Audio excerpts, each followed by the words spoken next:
Kolkata doctor case की गुत्थी सुलझने की जगह और ज्यादा उलझती ही जा रही है, क्योंकि इस मामले में सीबीआई के बाद ईडी की एंट्री तो हो चुकी है, लेकिन अब और ज्यादा हैरान करने वाले खुलासे भी हो रहे हैं। क्योंकि अभी तक कहा जा रहा था कि अगर मुख्य आरोपी का पॉलीग्राफी टेस्ट हो जाएगा तो सारी कहानी खुलकर सामने आ जाएगी, लेकिन अब तक ऐसा कुछ भी नहीं हुआ है। लेकिन इस मामले में और भी ज्यादा ट्विस्ट एंड टर्न देखने को मिल रहा है, क्योंकि पॉलीग्राफी टेस्ट के बावजूद इस कहानी की कड़ियां जुड़ती हुई नजर आ रही हैं। और दूसरी तरफ एक ऐसी महिला की एंट्री हुई है जिसने ईडी को 3 घंटे तक इंतजार करवाया। इसके अलावा और भी कुछ ऐसे पहलू हैं जिनकी वजह से गुत्थी और ज्यादा उलझ ही गई है। तो चलिए पूरी कहानी आपको बताते हैं। नमस्कार, मैं हूं आपके साथ पल्लवी सिंह। आप देख रहे हैं हमारा खास शो कच्चा चिट्ठा। कोलकाता केस में नकाबपोश महिला की एंट्री, पॉलीग्राफी टेस्ट से और उलझ गई गुत्थी। कैसे सीबीआई खोलेगी डॉक्टर केस का राज? क्या है पर्दे के पीछे की पूरी कहानी?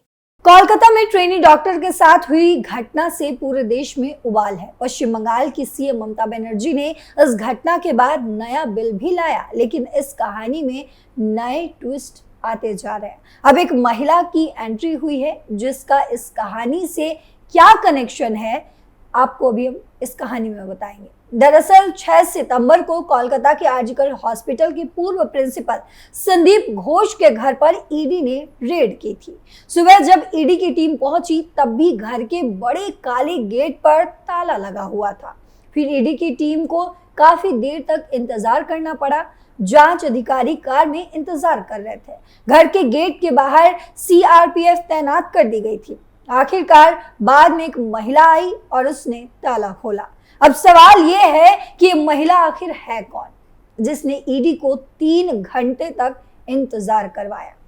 ये कोई और नहीं थी, ये संदीप घोष की पत्नी थी। जी हाँ, संदीप की पत्नी चेहरे पर मास्क, सिर को साड़ी से ढककर और आंखों पर धूप का चश्मा लगाकर आई थी। पत्रकारों के बार बार सवाल करने पर संगीता फूट फूट कर रोने लगी। उन्होंने साफ कहा कि सब झूठ है, साबित होने से पहले किसी को खलनायक ना बनाए, पूरी तरह झूठ है। कोई कागज नहीं मिला, तुम्हें कुछ नहीं मिलेगा, मेरे पति ने कुछ नहीं किया है। इस केस में ईडी की क्या भूमिका? कोलकाता कांड में घिरे आरजीकर मेडिकल कॉलेज के पूर्व प्रिंसिपल डॉक्टर संदीप घोष से जुड़े कथित आर्थिक अनियमितताओं के मामले में जांच के दौरान ईडी दक्षिण 24 परगना जिले में एक आलीशान बंगले तक पहुंच चुकी है। सूत्रों के मुताबिक ये 2 मंजिला विला डॉक्टर संदीप घोष और उनकी पत्नी संगीता घोष का है। यह आलीशान बंगला सैकड़ों एकड़ खाली जमीन से घिरा हुआ है। स्थानीय लोगों के मुताबिक संपत्ति पर संगीता संदीप विला नाम की नेम प्लेट भी लगी हुई है, जिसका नाम घोष और उनकी पत्नी संगीता के नाम पर रखा गया है। लोग जो बंगलों को डॉक्टर बाबू का घर कहते हैं। लोगों का दावा है कि संदीप घोष अक्सर अपने परिवार के सदस्यों के साथ यहाँ आते रहते हैं। लोगों ने ये भी बताया कि डॉक्टर संदीप घोष के निर्देश पर इस इलाके में कई फार्म हाउस बनाए गए हैं। लोगों ने उन पर इस ब्लॉक में बड़ी तादाद में जमीन खरीदने का आरोप भी लगाया है। बता दें कि ईडी संदीप घोष के आरजीकर अस्पताल में प्रिंसिपल रहने के दौरान कथित वित्तीय गड़बड़ियों की जांच कर रही है। इसी क्रम में 6 सितंबर को कोलकाता और उसके उपनगरों में कई जगहों पर छापेमारी की गई, जिसमें घोष का घर और उनके रिश्तेदारों की संपत्तियां भी शामिल हैं।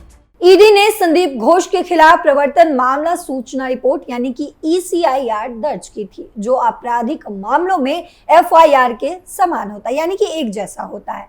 फिलहाल संदीप घोष सीबीआई की हिरासत में है, क्योंकि केंद्रीय जांच एजेंसी ने इस महीने की शुरुआत में भ्रष्टाचार के मामले में उन्हें और उनकी 3 सहयोगियों को गिरफ्तार किया था। ये मामला आरजीकर अस्पताल के पूर्व उप अधीक्षक डॉक्टर अख्तर अली के आरोपों के बाद शुरू हुआ। उन्होंने संदीप घोष पर आरोप लगाया था कि डॉक्टर घोष ने अपने सहयोगियों पर सरकारी धन की बर्बादी, भाई भतीजावाद और विक्रेता चयन और भर्ती में अनियमितताओं का आरोप लगाया। उन्होंने आशंका भी जताई थी कि महिला रेजिडेंट डॉक्टर की मौत का मामला भ्रष्टाचार से ही जुड़ा हो सकता है।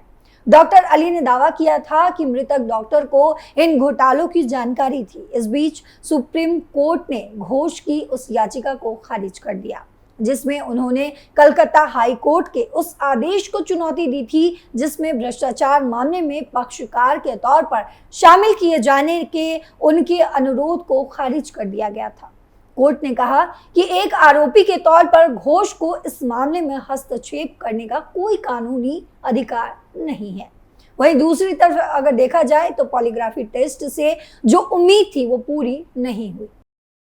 दरअसल आरजीकर अस्पताल में हुए बलात्कार और हत्या मामले में गिरफ्तार मुख्य आरोपी संजय रॉय ने पॉलीग्राफी टेस्ट के दौरान हैरान करने वाला बयान दिया। सूत्रों के मुताबिक टेस्ट के दौरान संजय रॉय ने कहा कि मुझे फंसाया गया है, मैंने हत्या नहीं की है। आप बिल्कुल सही सुन रहे हैं, मैं तो शव देखकर भाग गया था। अभी तक केंद्रीय जांच एजेंसी सीबीआई संजय के बाद कोई और गिरफ्तारी नहीं कर सकी है। आरोपी संजय को कोलकाता पुलिस ने घटना के एक दिन बाद ही गिरफ्तार कर लिया था। जांच का जिम्मा संभालने के बाद सीबीआई ने संजय से गहन पूछताछ भी की। जांच एजेंसी ने 25 अगस्त को कोलकाता की प्रेसिडेंसी जेल में संजय रॉय का पॉलीग्राफ टेस्ट भी करवाया। 25 अगस्त को हुआ था पॉलीग्राफी टेस्ट। वही इस पॉलीग्राफ टेस्ट की रिपोर्ट एजेंसी के लिए काफी महत्वपूर्ण हो सकती है। हालांकि पॉलीग्राफी टेस्ट रिपोर्ट को सबूत के तौर पर कोर्ट में स्वीकार नहीं किया जा सकता। सूत्रों के मुताबिक जेल में संजय रॉय के पॉलीग्राफ टेस्ट के दौरान एजेंसी ने उनसे कुल 10 सवाल पूछे। टेस्ट 25 अगस्त रविवार को दोपहर करीब 2 बजे शुरू हुआ। जांच एजेंसी के जांच अधिकारी के साथ 3 पॉलीग्राफ विशेषज्ञ परीक्षण के दौरान मौजूद थे। सूत्रों ने बताया कि परीक्षण की शुरुआत उसके नाम, पता, पेशे जैसे कुछ सामान्य सवालों से हुई और अपराध में उसकी संलिप्तता पर जाकर खत्म हुई। मैं शव देखकर भाग गया था, संजय रॉय।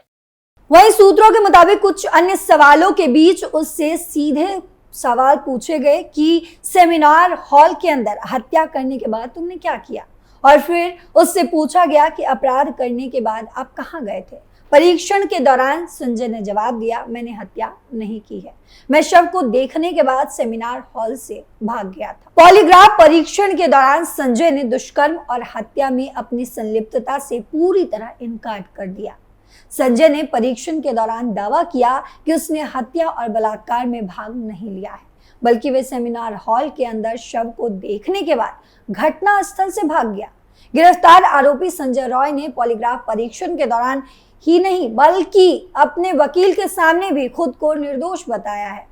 वकील कविता सरकार के मुताबिक जब मैंने उससे पूछा तो उसने मुझे कहा कि मैंने अपराध नहीं किया है, मुझे फंसाया गया है। सीबीआई अब तक निर्णायक सबूत पेश नहीं कर सकी है, उन्हें जांच करने दीजिए और अपराध साबित करने दीजिए। क्या है विदेशी सिम का एंगल? महिला डॉक्टर केस में घटना के बाद अस्पताल के अधिकारियों को विदेशी सिम कार्ड से कई बार फोन कॉल्स किए जाने का खुलासा भी हुआ है। सीबीआई जांच में साफ हुआ है कि 9 अगस्त को सुबह 10 बजे के बाद से पूर्व प्रिंसिपल संदीप घोष के करीबी डॉक्टर और अन्य अधिकारियों को इस विदेशी सिम नंबर से कई बार कॉल्स किए गए। सीबीआई सूत्रों के मुताबिक अपराध के बाद सबूतों को मिटाने की कोशिश या डॉक्टर के अंतिम संस्कार को जल्दबाजी में करवाने के पीछे विदेशी सिम उपयोगकर्ता की भूमिका हो सकती है। मोबाइल नंबर का इस्तेमाल किसी अन्य उद्देश्य के लिए तो नहीं किया गया, इसकी जांच की जा रही है। सीबीआई के एक अधिकारी ने बताया कि हत्या में इस्तेमाल सिम दुबई या फिर बांग्लादेश का हो सकता है। फिलहाल ये कंफर्म नहीं हुआ है। इस नंबर को केंद्रीय गृह मंत्रालय को भेज दिया गया है ताकि ये पता लगाया जा सके कि ये सिम किसके नाम पर और कहां से लिया गया है। अधिकारी ने यह भी बताया कि ऐसी घटनाओं में विदेशी सिम का इस्तेमाल इसलिए किया गया क्योंकि संदिग्ध कृत्य को छुपाया जा सके, यानी कि जो कृत्य है वो छुपा रहे। विदेशी कंपनियां ग्राहक की जानकारी साझा नहीं करती है। अक्सर विदेश से प्रीपेड सिम खरीद कर उसे भारत में इस्तेमाल किया जाता है। ये तरीका पहले भी विभिन्न जांचों में सामने आ चुका है। सीबीआई के अधिकारियों का कहना है कि महिला डॉक्टर के शव से नमूने इकट्ठा करने से लेकर अंतिम संस्कार तक की प्रतिक्रिया में कई गलतियां हुई हैं। इससे इस बात का शक है कि कहीं जांच में जानबूझकर रुकावट तो नहीं डाली गई। शुरुआती दौर में ऐसा लग रहा था कि जल्दबाजी में कुछ गलतियां हुई, लेकिन अब लगता है कि इसके पीछे किसी अनुभवी दिमाग की योजना हो सकती है। डॉक्टर की हत्या में सिम प्रयोग करने वाला व्यक्ति बहुत ही प्रभावशाली व्यक्ति हो सकता है। वो इस मामले में सीधे तौर पर शामिल ना होने के बावजूद किसी पुलिस अधिकारी की भी छाया इस घटना के पीछे हो सकती है। सीबीआई इस बात की भी जांच कर रही है कि इस विदेशी सिम के जरिए कॉल करने वाला व्यक्ति कौन है और उसका उद्देश्य क्या था। सच सामने लाने के लिए इस मामले की गहराई से जांच की जा रही है। यानी कुल मिलाकर ये कहानी अब बहुत ही पेचीदा हो गई है, जिससे सीबीआई को भी परेशानियों का सामना करना पड़ रहा है। कच्चा चिट्ठा में फिलहाल के लिए इतना ही। बाकी खबरों के लिए देखते रहिए कैपिटल टीवी। नमस्कार।